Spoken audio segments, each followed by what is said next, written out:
People, Deluded, I'm back again. YouTube's and N'Golo Kante and them things there.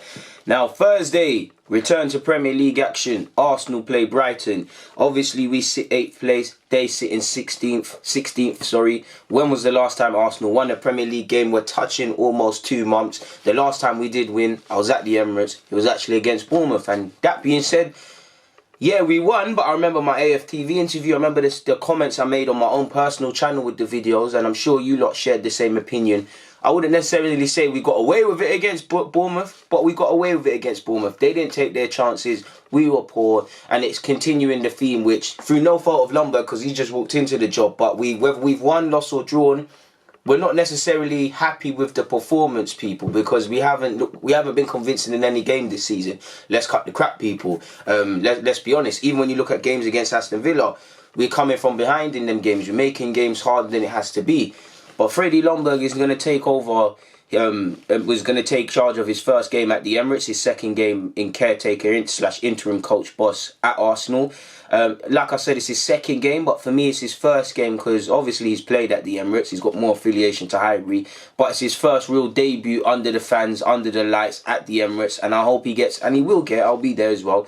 He'll get a good reception. The fans will be behind him. It's Ljungberg. They know the mess that is Arsenal at this moment in time is not anything to do with Ljungberg necessarily because he wasn't head coach. There isn't much he can fix, at least until January, where at least a centre-half comes in and whatnot. Apologies, people.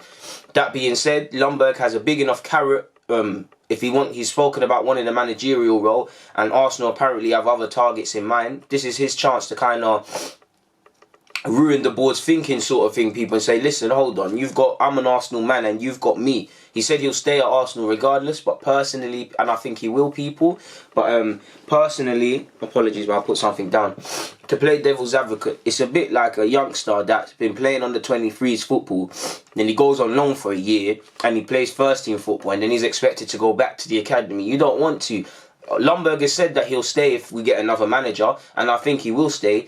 But what I mean by that is when that opportunity to become a manager in his own right comes, if it comes at Arsenal or not, he's going to jump at it. So it's his chance to put himself in the minds of Arsenal coaches and not coaches, but the boardroom, other clubs, because you heard allegedly West Ham were watching him as well prior to coming to Arsenal, whether that's paper talk or not. Obviously, there's not much Ljungberg can change in a week and whatever, but obviously during the time as manager, like with Emery, the more we go on, the more I'm looking at what he's doing. Positives from last week, if there is any, in the draw against Norwich. There's no point talking about. We know why we didn't walk away with that point. Inability to concentrate, poor defending from experienced players, to put it nicely. Terrible organisation as a team. But some positives, I will say, we tried to get the ball forward. There was a willingness to, like Ljungberg said, go back to Arsenal ways, play the ball forward and things like that.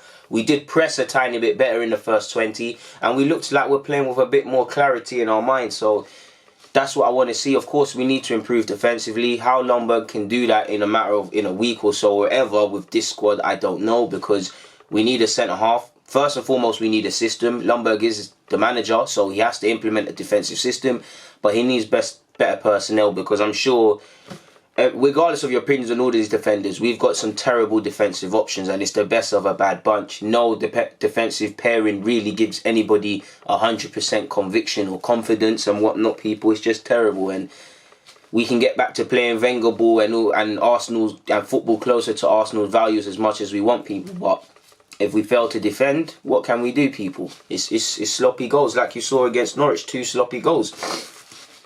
We can't, I can sit here and say if we won that, we would be in something different, but it is what it is. But Brighton, sorry, I keep saying Bournemouth, forgive me if I said Bournemouth at the start, but Brighton, they're not to be taken lightly. They lost 2-1 against Liverpool away from home, and I don't think they played poorly, but they restricted Van Dijk to 2 goals, so they did what they could. The attackers didn't score. And Brighton, if you can walk away with a 2-1 loss against Liverpool, you have to be relishing the away trip to Arsenal. We haven't beat them in, 3 games? They have to relish coming to the Emirates. They have to relish playing Arsenal. Apologies, people. Because of the form we're in, because of just how we are, because everybody fancies us, because of the glaring weak points and vulnerabilities that the Arsenal side possess, people.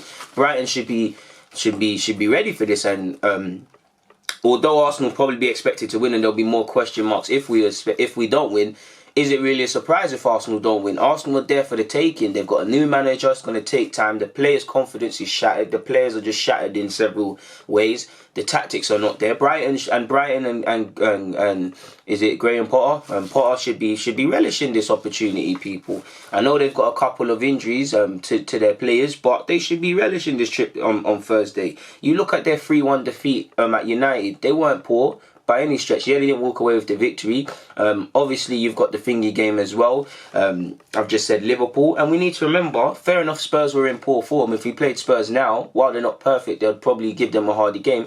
But they dismantled Spurs at White Hart Lane. Well, not White Hart Lane, but you get the point. 3-0. They've got some players to be shocked by, man. I think Pascal Gross is injured, but we know they've got Gross. They've got some quality in such positions around there. Obviously, they've got Connolly. Recently made his Republic of Ireland debut. He's played up front as well as on the flanks.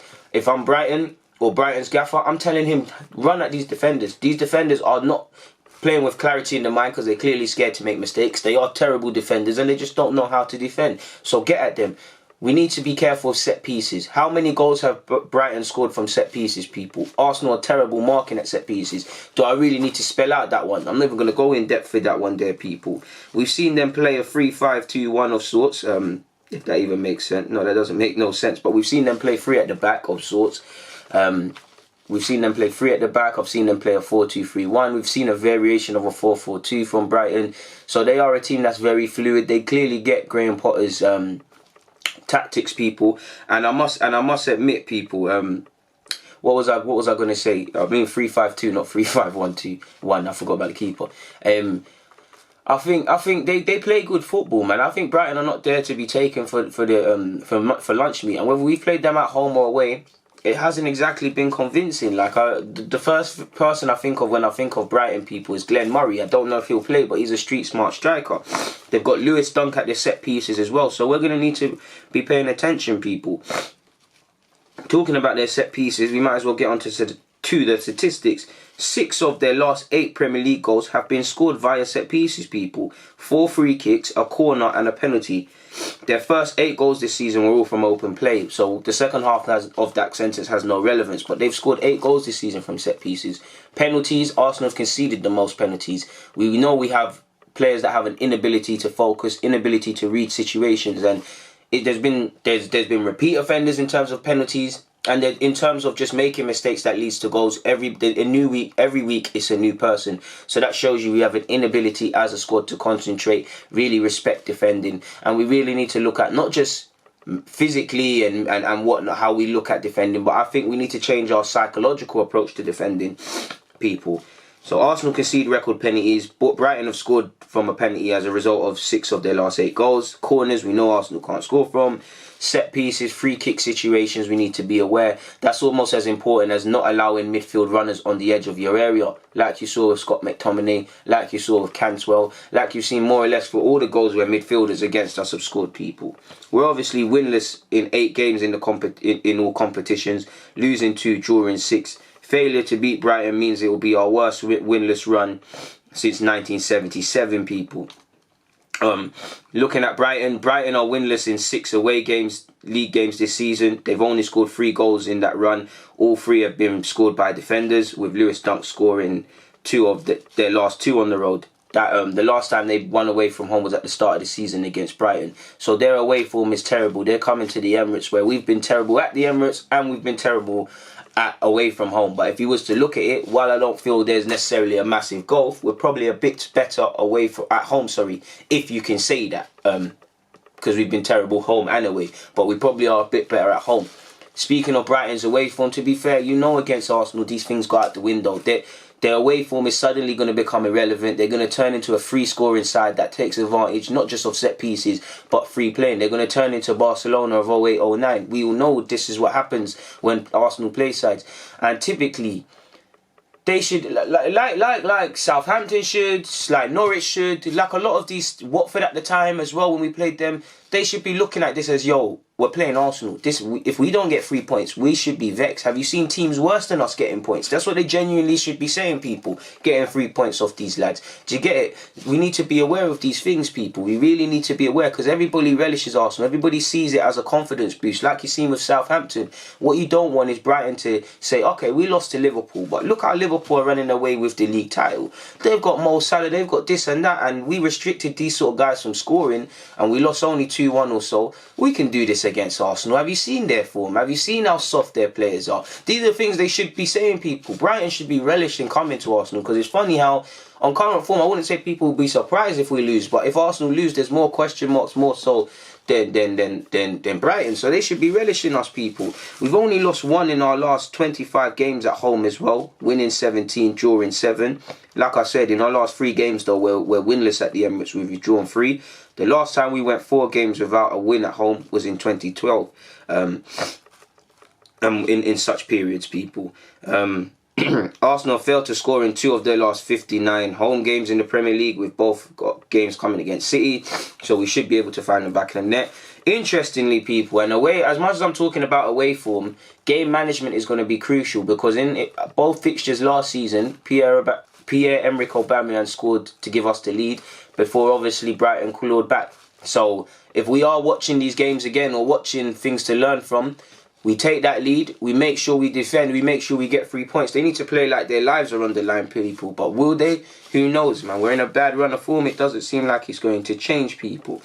We drew 1-1 both times last season, like I said. Forgive me if I am wrong. A bit irrelevant, but it's Brighton's first ever Premier League game on a Thursday. They're winless in their last 7 midweek games. Brighton are unbeaten in their last 3 games with Arsenal, winning 1 and drawing 2. They've never gone 4 without a defeat against them in all competitions. Arsenal have never lost a home match against Brighton in any competition, winning 6, drawing 2, and keeping 6 clean sheets in the process. Now, for me, I would just want to win. I just want to get 3 points. We've got West Ham away on the Monday. That's going to be difficult for us. West Ham should be jubilant after obviously beating Chelsea. They should be relishing it. Obviously, they've got their own opponents to face, but they should be relishing playing Arsenal, a ground where we lost last season. Arsenal's away form. Do I really need to harp on about it? So while I won't say it's a big week, you need to get at least 6 points, because after that, you've got Manchester City on the 15th. I believe that's a Sunday, 15th of December. Obviously, you see Newcastle get a point off City. You see Norwich beat them. You see trying to draw inspiration from them, but I don't know if we'll be able to do that, because they'll up their game for us. And obviously Norwich and who's the other team? Newcastle. They put in 2 great displays isolated in that game. Do Arsenal have the concentration, the commitment levels, and the tenacious approach to be able to do what them two teams did to get something off City? I don't know. We're not going to get top 4, people. Like, let's be serious. We know we're not going to get top 4. Mathematically, it's still there. I'm hoping. I still think the season's there to be played for. If we can go on a run of games, you never know. But away from mathematics, because no one's done it in our position since 13, 14 years. I don't know if Ljungberg's able to galvanise this side and right the wrongs in such little time. I don't think these players have the minerals to claw themselves out of it. They're not consistent enough. They don't want it enough, really and truly, because they wouldn't perform like how they is week in, week out. I can harp on about managers, which I did, and Emery's lack of credentials for this role, but the players have to take responsibility. The players keep coming out and saying we're trying to react, we're this, we're that. I'd ask the players that maybe it gets to a point where you need to remove the coaches and the and all these playing staff and whatnot. No, sorry, the coaches and the manager, and the players have it out themselves, people, because they need to get to the bottom of it. At the end of the day, they're the ones playing, and there's not a single Arsenal player, probably potentially Aubameyang and Leno, that can say in the last few games they've been pulling their weight, or they deserve to wear the shirt, or they're not nicking a living. Serious question marks, and it goes beyond playing for the fans. For me, obviously I want them to play for the club, play for the fans, but what I want these Arsenal players to do is to fucking play for themselves. They're not playing for themselves. They've got family.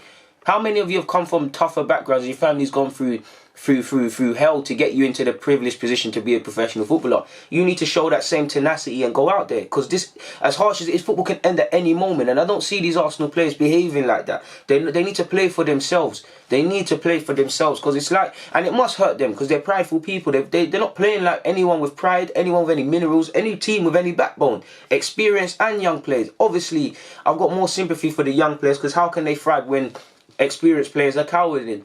Not to name drop people, but Socrates has been terrible this season. Louise is a train wreck. Mustafi is just Mustafi. Any opportunity, to be fair, in the low risk games he's played this season, where we've been expected to win, he hasn't put a foot in wrong really. But anytime he's been thrown in when it's mattered, and everybody's been terrible. You look at Liverpool against the Kids, you look at last week, he's let you down. That is Mustafi. And as much as I think Ljungberg, every defender's terrible, so he needs to give chances. And I hear what he was saying with giving people opportunities. There's certain players, everybody seems to need to be carried, but there's certain players that are going to cost him anything close to getting the Arsenal job. Mustafi specifically is one of them. Let's read our manager's transcript, people. And he said, when spoken about the Norwich game, he said, of course there's a lot of reflection. After the game I watched it twice. The general feeling is probably the same as I had after the match. We started extremely well, performed very well offensively, but had a problem transitional wise. So they got shots on target and chances just from the transition of an 8-yard sprint, which we need to stop. So that is something we will focus on. Other thing is that my feeling is that we got in behind their midfield and their backline a lot, which has been backed up by data within the club, which we have been skyrocketed up to be one of the top teams in the league to get into pockets and behind them. That feels very good, and that feels very good that it's been backed up by data and the feeling I had after the game. So what I like about Ljungberg is he's given us more clarity than Emery's ever given us in a press conference. He said what's gone right and gone wrong. He said we allowed too many shots. Watching the game again, there were some positives in terms of the attacking and getting behind. Clearly our midfield to defence, the transition is wrong. How we look at defending is wrong, and that's where we went wrong, people. But there was some sort of improvement, and he just told it as it is. He was asked on when pressed for being at the Emirates in charge for the first time on Thursday. He said, it's been quite hectic, so I haven't thought about it that much. But of course it will be a proud moment. I thought about it the other day when I made my debut for the national team, when I made my debut here and made my debut at Norwich as manager. They are the 3 proudest moments that I've ever had. He was asked on why he didn't wear a suit. Now that's in regards to Mr. Paul Scholes, who, when he took over at Oldham, didn't he wear almost the same attire that Ljungberg did? I don't know whether Paul Scholes obviously he's a United man. Arsenal United at that period had a great rivalry. I don't know if it's a bit of that triggering the nonsense, but Paul Scholes is a bit of a numpty, and he does seem like a bitter person. And I don't know why Paul Scholes is bitter past in his post-playing career, because he's played for Man United. He's won everything. He's one of the best midfielders to ever have kicked the game in England and whatnot. He's held in high regards by a lot of foreign talents in the modern day. What has he got to be angry about? He's always talking nonsense. Like, okay, Ljungberg is far off Pep Guardiola and Klopp, but what are you saying for them? Is Klopp not wearing a suit? If Klopp starts wearing a suit, are Liverpool going to win the league? Are Liverpool going to retain the champs? Like, what does that have to do with anything? I get it, the swagger, the profession. When you play for United and Arsenal, potentially you should do that. But why are you not getting on to Ole Gunnar Solskjaer when he wears a tracksuit then, or wears whatever? It is what it is. I think people should be subjective to wear what they want. If I was manager, of course, 9 times out of 10, I would wear a suit because it just looks wavy. But sometimes you have to do up tracky, man. And he said in relation to that, clearly in a sarcastic manner, it was so quick, the suit was at the dry cleaners, so I couldn't get it ready. No, I've seen the Premier League and seen the coaches in the tracksuits, coaches in the suit, and I've seen coaches with a sweater. So I will decide on a match day what I will use. When further pressed, we'll see if I have one or not. We haven't had one fitted with the club yet, but I can't see that as a discussion. But I'll make sure you know what I wear. A more serious note, when pressed in regards to the threat Brighton will pose, he said, yes, I've watched them a lot. They look good. They change formations a lot. Like I've just said, they played a couple. So we will see what they come with. They try to play out, defend well. They look very well organised. But for me, we need to concentrate on our own game. We play at home, so I take that into account, how I think they will play. But I have to develop the game plan, how we want to play, and that's what I want to concentrate on. Now, clearly, all Arsenal fans, we want to be there on the front foot. Brighton, for me, it's a weird one, because Brighton are going to come there, 2 banks of 4, remain compact as any side was, and take it from there. But flip side of that is, like you've seen with a couple teams against Arsenal, and the form we've been, Arsenal are there for the taking. If you're there from the front on the front foot, make it harder for ourselves, make our fans even more nervous simply by not playing hot potato and trying to get in behind. I don't know. They've got what's his face, man. I've just said his name. How can I forget it? Connolly. Let him run at our fullbacks, make things happen, present nerves. But they are so who knows how they're gonna approach us. They will change because they're playing a top 6 team. I do think they'll be a bit more expansive and have a bit more go of things than they did against Liverpool. But the principles will stay the same. But he said more than, I know he's killing me, but he said more than Emery again in his press conference, man. He's focused more on Arsenal than he has on Brighton. Again, I want us to focus on the opponent. Privately do as much. But it felt in Emery's conferences that it just became too much about Brighton and not what he wants to do. He was then asked in relation to changing our fortunes. He said, I think the only way to change an atmosphere in the stadium is by how you play. Like you said, the fans were amazing at Norwich. I feel they got more and more energy the more that we played in the first half. I'm not going to read the rest, people, but that's facts.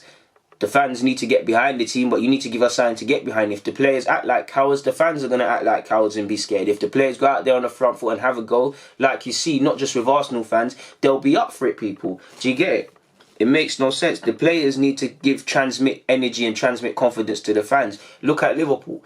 Liverpool, of course, their fans would be cheering them if they're in a bad way, but it's a give and take sort of thing. The players are there on the front foot having a goal, regardless of if it's the subs, regular players, or whatever. So the fans feed off that. Do you get it, people? That's what needs to happen, and whatnot. When pressed obviously about is it justified the criticism of how we defend, he said, no, I think my players tried to defend. Of course you have different types of players in the squad. That's just a fact that you have different types of players. We had a game plan, we tried to execute it. I want to defend. Of course we need to try and find solutions. If the players are not super quick and we say you've got to sprint for this and that, that's going to be difficult for that player in general. We try to put out a structure so that everyone knows what to do.